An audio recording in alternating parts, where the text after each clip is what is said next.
Hello friends, welcome to my YouTube channel. आज हम लोग इस वीडियो में पढ़ेंगे एमए सेकंड सेमेस्टर हिस्टोग्राफी में इतिहास के बृहद सिद्धांत यानी मेजर थ्योरीज इन हिस्ट्री में टॉपिक पढ़ेंगे इतिहास की भौतिकवादी व्याख्या या ऐतिहासिक भौतिकवाद। ऐतिहासिक भौतिकवाद काफ़ी महत्वपूर्ण क्वेश्चन है जो कि परीक्षा में काफ़ी बार पूछा जाता है और परीक्षा की दृष्टि से काफ़ी महत्वपूर्ण प्रश्न है। तो देखते हैं क्या है। द्वंद्वात्मक भौतिकवाद के ही आधार पर मार्क्स द्वारा इतिहास की भौतिकवादी व्याख्या प्रस्तुत की गई जो इतिहास की दृष्टि से अत्यंत महत्वपूर्ण है। यानी ऐतिहासिक भौतिकवाद मार्क्स द्वारा इतिहास की भौतिकवादी व्याख्या से आया है। मार्क्स ने द्वंद्वात्मक भौतिकवाद की सहायता से अपने समाजवाद को एक वैज्ञानिक निश्चयात्मकता प्रदान की और इसका प्रयोग ऐतिहासिक तथा सामाजिक विकास की व्याख्या प्रस्तुत करने में किया। यानी जो इतिहास का द्वंद्वात्मक भौतिकवाद है ये हम लोग पढ़ चुके हैं एमए फर्स्ट सेम में, तो उससे आप इसको समझ सकते हैं। इतिहास की द्वंद्वात्मक भौतिकवाद व्याख्या को उसने ऐतिहासिक भौतिकवाद हिस्टोरिकल मैटेरियलिज्म या इतिहास की भौतिकवादी व्याख्या यानी मैटेरियलिस्टिक इंटरप्रिटेशन ऑफ हिस्ट्री की संज्ञा दी। इस संबंध में बेपर महोदय ने अपनी कृति पॉलिटिकल थॉट में कहा है कि मार्क्स के इस सिद्धांत का नामकरण इतिहास की आर्थिक व्याख्या यानी इकोनॉमिक इंटरप्रिटेशन ऑफ हिस्ट्री होना चाहिए, क्योंकि भौतिक शब्द का अर्थ अचेतन पदार्थ होता है और मार्क्स इस संपूर्ण सिद्धांत में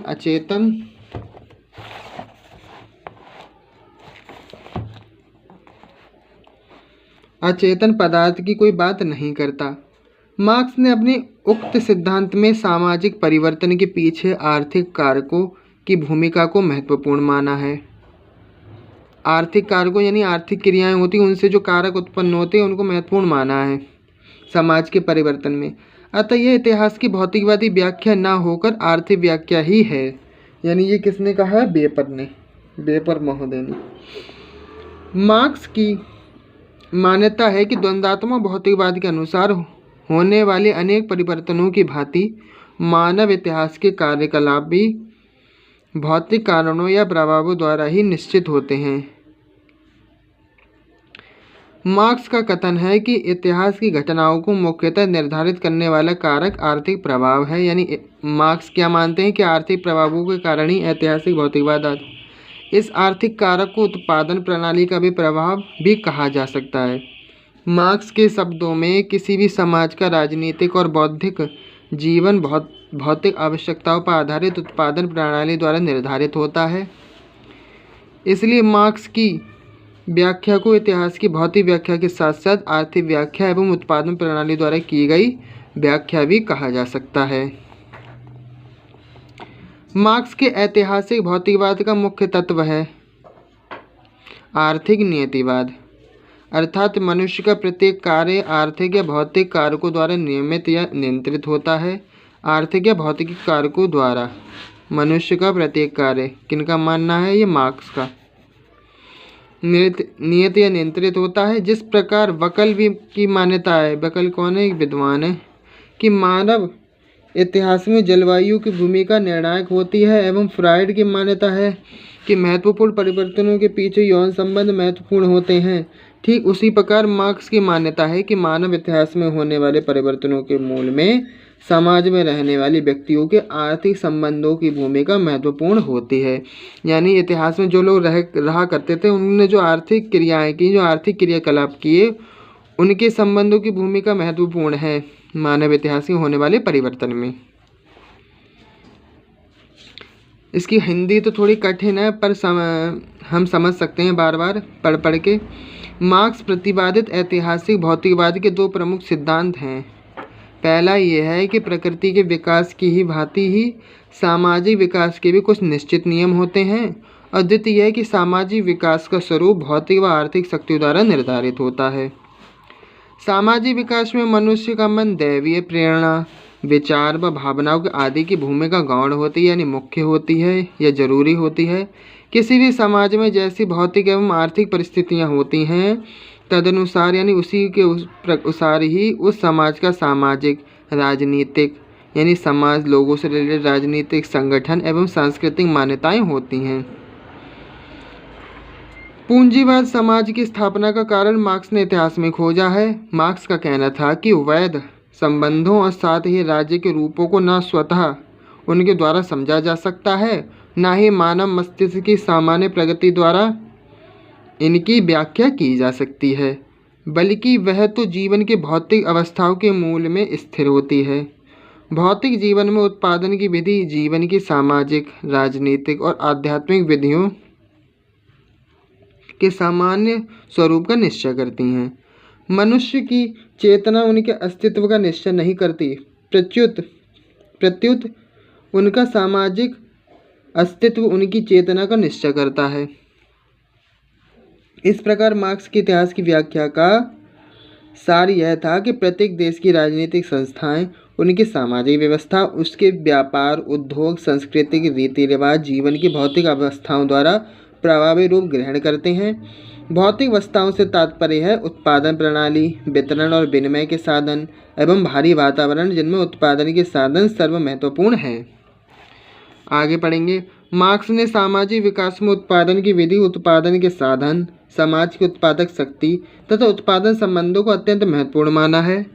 मार्क्स के इस सिद्धांत का विस्तृत विवेचन हम निम्न शीर्षकों के तहत कर सकते हैं। जैसे उत्पादन की विधि। उत्पादन की विधि में क्या है?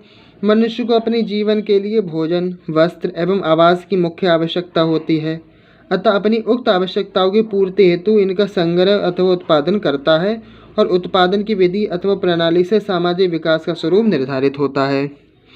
उत्पादन के साधन क्या हैं? आवश्यक वस्तुओं के उत्पादन के लिए उत्पादक के साधनों की आवश्यकता होती है।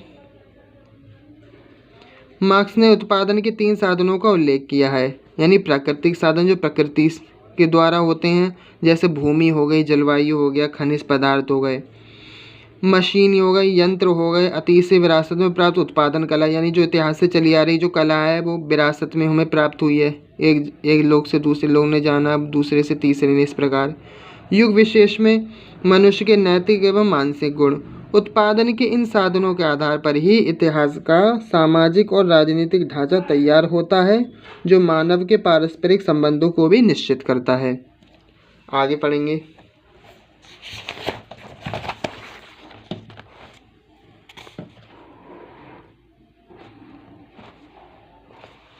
उत्पादन के साधनों का सामाजिक परिवर्तन से संबंध, यानी मार्क्स के अनुसार जीवन के भौतिक साधनों की उत्पादन प्रणाली ही सामाजिक, राजनीतिक तथा बौद्धिक जीवन की समस्त क्रिया को निर्धारित करती है। उत्पादन के साधनों में परिवर्तन आ जाने पर उस पर निर्भर सामाजिक संबंधों में भी परिवर्तन आ जाता है। उत्पादन के साधनों में परिवर्तन आते ही पुराने सामाजिक संबंध टूटने लगते हैं और नवीन संबंधों का निर्माण होता है। मार्क्स के अनुसार इतिहास इस बात का साक्षी है कि उत्पादन प्रणाली के प्रत्येक परिवर्तन के साथ अब तक इतिहास में 4 परिवर्तन हो चुके हैं और 5वें परिवर्तन की प्रक्रिया आरंभ हो चुकी है। अब क्या है परिवर्तन? मार्क्स ने उत्पादन प्रणाली में परिवर्तन के आधार पर मानव के इतिहास को निम्न युगों में बांटा है, जिसमें है आदिम साम्यवादी समाज, फिर है दास समाज, फिर है सामंतवादी समाज, फिर है पूंजीवादी समाज और साम्यवादी समाज। अब इनको समझते हैं। आदिम युग में आखेट एवं खाद्य संग्रह आजीविका के प्रमुख साधन थे। आखेट यानी शिकार करना, खाद्य संग्रह यानी चीज़ों को इकट्ठा करके रखना। अतः ऐसी उत्पादन प्रणाली में वर्ग संघर्ष यहाँ नामुमकिन था, यानी उस समय सभी लोग या तो शिकार कर लेते थे या तो भोजन इकट्ठा कर लेते थे घूम घूम कर, तो यहाँ पे वर्ग संघर्ष होता ही नहीं था। लोगों का आपस में लोग मिलकर शिकार करते थे, अब फल आदि का संग्रह करते थे, अतः मिलजुल कर रहना ही इनकी व्यवस्था के लिए अधिक उपयुक्त था, यानी जरूरी था या सही था। दूसरा युग दासता का युग था। लोहे एवं तांबे के औजार बनने से उत्पादन प्रणाली में परिवर्तन हुआ और मनुष्य ने हल चलाना व पशुपालन सीखा। संपन्न लोग खेती और पशुपालन हेतु दास रखने लगे और दासता का युग आरंभ हो गया। जैसे हम ग्रीस में देखते हैं, यूनान की सभ्यता में कि हेलोड प्रथा होती थी, दास प्रथा। तो वहाँ पे एथेंस राज्य में लोग खेती किसानी, जो अमीर वर्ग था वो खेती किसानी करवाने के लिए अपने पास दास रखता था और दास के बच्चे भी उसकी दासता स्वीकार करनी पड़ती थी अपने मालिक की। तो दास प्रथा होती थी उस समय। लोहे एवं तांबे के औजार बनने से और यूनान के समय। अब देखते हैं भूमि का महत्व बढ़ने पर राजाओं ने जागीरदारी प्रथा के तहत भूमि बड़े बड़े सामंतों में बांट दी। भूमि पर सामंतों का अधिकार हो जाने पर भूमि जोतने वाले कृषक उनके अधीन हो गए। इस प्रकार सामंतवादी युग में कृषक एवं कृषि दासों का सामंतों द्वारा शोषण आरंभ हुआ। अब हम देखते हैं औद्योगिक प्रगति के फलस्वरूप एक बार पुनः उत्पादन के साधनों में परिवर्तन हुआ। अब छोटे छोटे हस्तचलित उद्योगों का स्थान यंत्र चलित बड़े बड़े उद्योगों ने ग्रहण कर लिया। अब इसमें हम भारतीय परिप्रेक्ष्य में भी देख सकते हैं, इंग्लैंड की ईस्ट इंडिया कंपनी ने यहाँ भारत से कच्चा माल ले जाकर इंग्लैंड में कारखानों से माल बनाकर भारत में बेचने लगे और सस्ते दामों में, और भारत के लोगों ने हाथों से बनाकर सामान बेचा तो उनके सामान बिक ही नहीं पाए, उद्योग व्यापार ठप हो गए। इस प्रकार उत्पादन के साधनों पर जिस वर्ग का अधिकार हुआ वह पूंजीपति वर्ग कहलाया। शेष जनता को संपत्ति विहीन श्रमजीवी बनना पड़ा और इस प्रकार पूंजीपतियों द्वारा मजदूर वर्ग का शोषण आरंभ हुआ। मार्क्स उक्त चारों युगों को प्रागैतिहासिक कहता है और उसके मतानुसार मानव समाज का वास्तविक इतिहास जो साम्यवाद के आगमन से आरंभ होता है। यानी जो पूंजीवाद समाज था, सामंतवादी था या दास समाज, आदि समाज, ये उसने क्या माना है, मार्क्स ने प्रागैतिहासिक काल माना है, क्योंकि उसके मतानुसार मानव समाज का वास्तविक इतिहास तो साम्यवाद से आगमन से आरंभ होता है। और पूंजीवाद से साम्यवादी समाज की स्थापना कैसे होगी इसकी विवेचना हम पूर्व में द्वंद्वात्मक भौतिकवाद के तहत कर चुके हैं एमए फर्स्ट सेम की सिलेबस में। इस प्रकार आदिम साम्यवाद से आधुनिक साम्यवाद की स्थापना को मार्क्स इतिहास की भौतिकवादी व्याख्या द्वारा समझाने का प्रयास करता है। अब देखते हैं ऐतिहासिक भौतिकवाद की आलोचनात्मक समीक्षा, यानी ये कहा जाता है, प्रश्न आता है कि ऐतिहासिक भौतिकवाद की आलोचनात्मक समीक्षा कीजिए। तो देखते हैं क्या है। मार्क्स ने इतिहास की भौतिकवादी व्याख्या में आर्थिक कारकों को आवश्यकता से अधिक महत्व दिया है। यानी मार्क्स ने सिर्फ ये कहा है कि आर्थिक कारकों द्वारा ये परिवर्तन आता है। एपिनास, मैनिलोवस्की एवं W.D. वॉलिस इत्यादि विद्वानों का मानना है कि बहुत से आदिम जातियों के विकास में आर्थिक तत्वों के स्थान पर भौगोलिक कारकों, उनके अपने रीति रिवाजों, धर्म, परंपराओं की निर्णायक भूमिका रही है। इन तत्वों के विश्लेषण के बिना इन जातियों के उत्पादन और वितरण की विधि को समझना संभव नहीं है। ऐतिहासिक युग के संबंध में मैक्स वेबर ने सिद्ध किया है कि अर्थनीति पर धर्म का भी गहरा प्रभाव पड़ता है। यानी धार्मिक चीज़ें भी बहुत सारी अर्थनीति पर अपना प्रभाव डालती हैं। मुख्यतः चीन, भारत एवं यूनान के मध्यकाल की अर्थनीति पर धार्मिक विश्वास, परंपरा और मतवादों का निश्चित प्रभाव स्पष्ट देखा जा सकता है।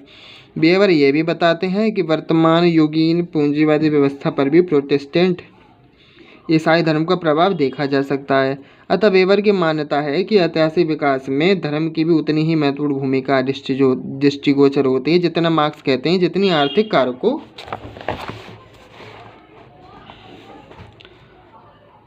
कारकों की।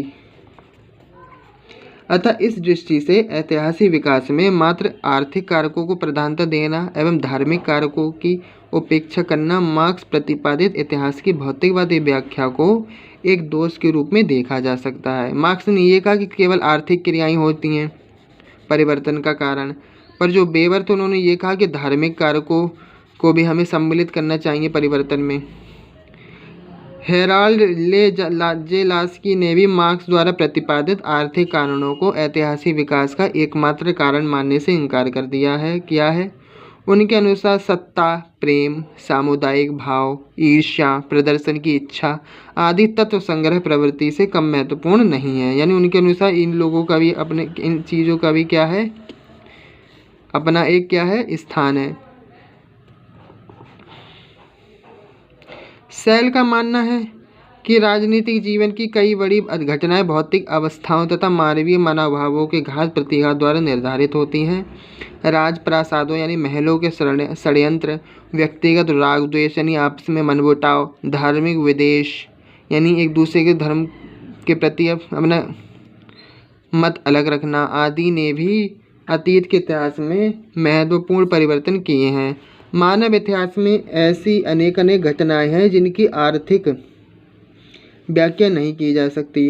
भारत के महानतम सम्राट अशोक ने युद्ध का परित्याग किसी आर्थिक कारण से प्रेरित होकर नहीं किया था।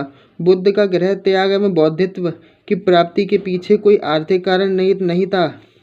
भारत के विभाजन का कारण भी धार्मिक ही था। अतः भौतिकवादी संप्रदाय से आर्थिक तत्वों को जो एक पक्षी महत्व दिया गया है वह ऐसा ही है जैसा भूगोल, जाति, जनसंख्या, युद्ध आदि तत्वों का एकांकदर्शी मूल्यांकन। मार्क्स के दर्शन में वे तत्व प्रस्तुत हैं जिनके द्वारा इतिहास की संतुलित और सर्वांगपूर्ण व्याख्या की जा सकती है।